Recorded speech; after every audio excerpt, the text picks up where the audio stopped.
Oi amigas, mais uma atualizações do Musset aqui no canal e eu reuni alguns assuntos para tratar com vocês neste período sem jogos. O noticiário está um pouco mais frio, mas alguns temas começam a aparecer, algumas especulações. Eu juntei um pouco do que saiu nos últimos dias para gravar para vocês, aproveitando esse feriado, dei uma folguinha para o Matheus Mesa, estou gravando aqui do celular, um vídeo mais no improviso, sem edição, para que a gente converse um pouco. Espero que vocês gostem e assistam até o final. Antes eu peço para que se inscrevam e deem like neste vídeo, continuem me ajudando a chegar à meta de 100 mil inscritos. Tenho publicado vídeos diários, mesmo nessas férias de elenco, tanto aqui no canal principal quanto no canal secundário, que tem link na descrição. Vamos falar inicialmente sobre a possibilidade de reforços. A janela só abre em julho, tem alguns times se movimentando e o Santos, até agora, não é um deles. O Santos estuda o mercado, avalia alguns jogadores, mas fica difícil contratar enquanto não se sabe qual que é o orçamento. Marcelo Teixeira tenta viabilizar formas de contratar, mas sem dinheiro fica difícil, os salários estão atrasados, dívidas atrás de dívidas, e a ideia é vender os jogadores para que outros possam chegar. Então não existe nenhuma negociação avançada. Eu quero falar aqui sobre algumas especulações, e o que eu apurei destes assuntos. O primeiro é a Arboleda, saiu numa página grande do Instagram, Fute Ousadia, de que o Arboleda quer jogar no Santos. E isso possivelmente é real, porque os empresários ofereceram o Arboleda ao Santos. Não foi oferecido apenas ao Peixe, ele está lá num processo difícil com o São Paulo, a rescisão não saiu, o São Paulo não quer reintegrá-lo depois do episódio de sumiço do zagueiro, e o Santos avalia este jogador. Tecnicamente não há dúvidas sobre o que o Arboleda pode apresentar, mas a rejeição certamente seria considerável. O São Paulo não gostaria de reforçar um rival, prefere negociá-lo para outro lugar, então por enquanto é apenas uma possibilidade. O meia em Salhout do São Lourenço, notícia do Wagner Federico, até onde eu sei, não vai rolar. Ganso, eu já havia dito para vocês que não há possibilidade, e o Santos também está de olho no Flamengo. O Flamengo cogita mudanças no elenco, o próprio técnico Leonardo Jardim falou sobre isso na última coletiva antes desse recesso, e se os jogadores do Flamengo forem de fato disponibilizados ao mercado, o Santos pode tentar, por mais que sejam caros e difíceis de vir também no âmbito técnico, né? Jogadores estavam lá disputando as principais competições, precisariam entender o contexto do Santos num ano de eleição, isso acaba dificultando, mas tecnicamente falando, o Santos gosta desses jogadores que podem vir a serem negociados, casos do Ayrton Lucas na lateral esquerda, do volante Pulgar e dos atacantes Luiz Araújo e Cebolinha. São possibilidades que o Santos está de olho, mas claro, por enquanto, apenas sonhos. O Santos quer de 5 a 7 reforços, no mínimo 5,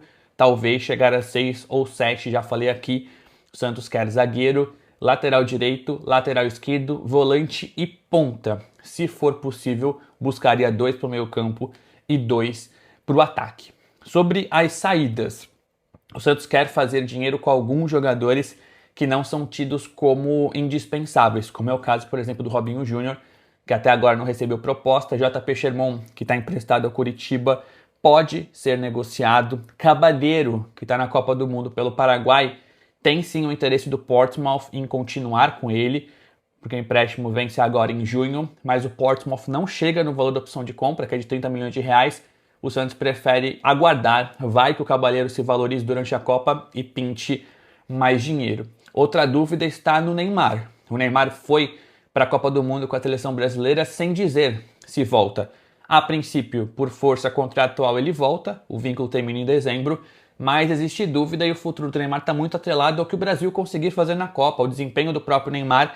Se o Neymar não ficar, abre-se um espaço considerável na folha salarial. Isso tudo também norteia um pouco do mercado do Santos, que iniciou as negociações pelas rescisões dos contratos do Tomás Rincon, Zé Rafael e Mike. Tudo ainda no início, até porque esses jogadores estão de férias, deixaram na mão dos empresários, mas o Santos quer rescindir com os três. A negociação mais avançada pela rescisão é a do Zé Rafael. Tomás Rincon já sabia há algum tempo que não ia ficar. A do Mike é a mais difícil pelos valores que se tem no contrato, né? Todos os contratos altos, principalmente do Zé Rafael e do Mike, mas são negociações em andamento. Zé Ivaldo também não deve ficar. Ele é alvo de interesse do Remo por empréstimo, mas tanto o Santos quanto o staff do Zé Ivaldo priorizam a venda. Ele recebeu sondagens recentes aí da Arábia, da China. A ideia é que ele seja vendido, assim como JP Sherman e Robinho Júnior, mas em último caso ele pode sim ser emprestado. Esta janela, que se inicia oficialmente em julho, não deve ter problemas para o Santos em relação ao transfer ban. O Santos tem 2 casos na FIFA já avançados, né? 2 casos em que o Santos sabe que está devendo, que a FIFA deu causa às partes envolvidas, mas o Santos recorreu às últimas instâncias da FIFA na Suíça e ganhou tempo. São os casos do Pedro Caixinha, que vocês já conhecem há algum tempo. O Santos não pagou a multa rescisória de 15 milhões de reais, esse valor foi aumentando. E do Yusufa, que eu trouxe aqui em primeira mão, o Santos não pagou o Al Marcain do Qatar.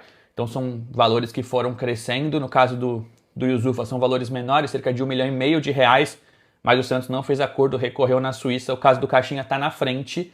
Isso deve ser julgado lá para o final do ano, capaz de o Yusufa invadir 2027. Então o Santos é aquele time que sabe que tem a dívida, mas deixa para pagar. Devo, não nego, sabe?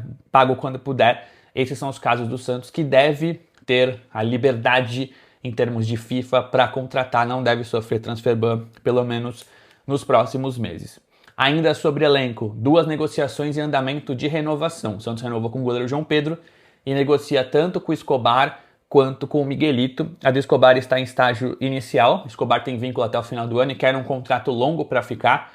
O problema nem é tanto a base salarial, é mais uma questão de tempo contratual mesmo que eles estão debatendo. Já do Miguelito está avançando aos poucos, hoje está mais para renovar do que ele sair, mas não está fechado. O Santos oferece 3 anos de renovação para o Miguelito. Alguns outros assuntos dessas atualizações mais rápido, para resumir um monte de coisa e você não perder muito tempo nesse feriado. Gabigol está emprestado até o final do ano.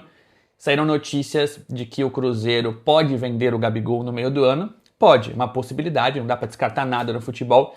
Mas a cláusula do contrato de empréstimo é uma cláusula normal em qualquer empréstimo. O clube detentor de direitos econômicos receber uma proposta, ele vai avisar o clube em que o jogador está emprestado. Isso é básico do futebol, vale para qualquer empréstimo. Se o Cruzeiro receber alguma proposta no meio do ano e quiser aceitar, vai dar um toque no Santos, que tem a chance de cobrir, tem a prioridade de cobrir a proposta. Por enquanto não chegou nada, vocês sabem que o Gabigol não tem muito desejo de voltar para a Europa, e acho difícil que ele seja convencido a jogar no mercado mais periférico nesse bom ano que ele está fazendo, nesse ano de reafirmação.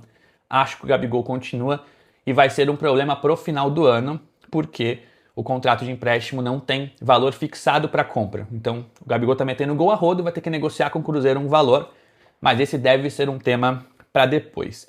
Bilal Brahimi, o Santos está negociando a rescisão do contrato, esse foi o combinado feito com o staff do jogador. O Santos pagou 4 meses do salário quase milionário do Bilal Brahimi no Estrela Amadora, e o combinado é que a partir de junho ele se viraria com o clube português. O Bilal Brahimi não agradou o Estrela, só fez 5 jogos, todos como reserva, mas esse deve ser um problema lá do clube português, porque o Santos me assegurou que está rescindindo o contrato do Bilal Brahimi. Tomara que isso de fato ocorra para que o jogador argelino não precise voltar. Um que deve voltar é o goleiro João Paulo, que não convenceu o Bahia do Rogério Ceni, teve lesões, jogou mal quando atuou, por força de contrato ele volta, mas o Santos avalia a situação.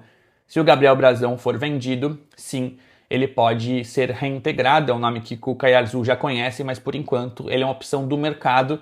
Existiu sondagem do Botafogo, como publicou o GE, e alguns outros assuntos rolando. Gabriel Brazão, que tem sondagens tanto do Torino da Itália quanto do Beşiktaş da Turquia, mas propostas oficiais não chegaram. Para gente terminar este vídeo, quero falar sobre a excursão, a intertemporada que o Santos vai fazer em Portugal. Ela deve ser confirmada, ou deve se manter confirmada, mas a programação vai ser alterada. Santos e Botafogo pode ser antecipado por dia 18. De qualquer forma, Santos e o CV da Venezuela lá em Caracas vai ser dia 21. E o último dia da viagem em Portugal estava para o dia 17, com um jogo no dia 17, o que se torna inviável. Então o Santos deve ficar em Portugal até o dia 12, quando enfrenta o Vitória de Guimarães, e deve rolar outra partida por lá no dia 7 ou 8. O jogo contra o Santa Clara deve ser cancelado e o Santos, a organização do campeonato, avaliam outro outro clube. O sonho é o Benfica, dificilmente vai rolar, tem possibilidade do Belenenses, Oviedo, Celta de Vigo da Espanha, enfim. O Santos deve jogar 7 ou 8 e 12 em julho, indo um pouquinho mais cedo para Portugal. E o terceiro jogo combinado com os organizadores deve rolar no Brasil, no dia 4, provavelmente no Pacaembu. Essa é a ideia dos organizadores, enfrentar um time sul-americano de fora do Brasil que esteja disputando Sul-Americana ou Libertadores no Pacaembu. Então, de intertemporada, o Santos jogaria no Pacaembu contra um adversário sul-americano, contra uma equipe em Portugal 7 ou 8 e contra o Vitória de Guimarães no dia 12, antes de retomar Campeonato Brasileiro e Sul-Americana. Fechou? 10 minutinhos com um monte de notícia para vocês. Espero que vocês tenham gostado. Se você chegou até aqui, se inscreva, dê like e assista os outros conteúdos que temos publicado neste período de vacas magras no noticiário. Fechou? Tamo junto. Até a próxima.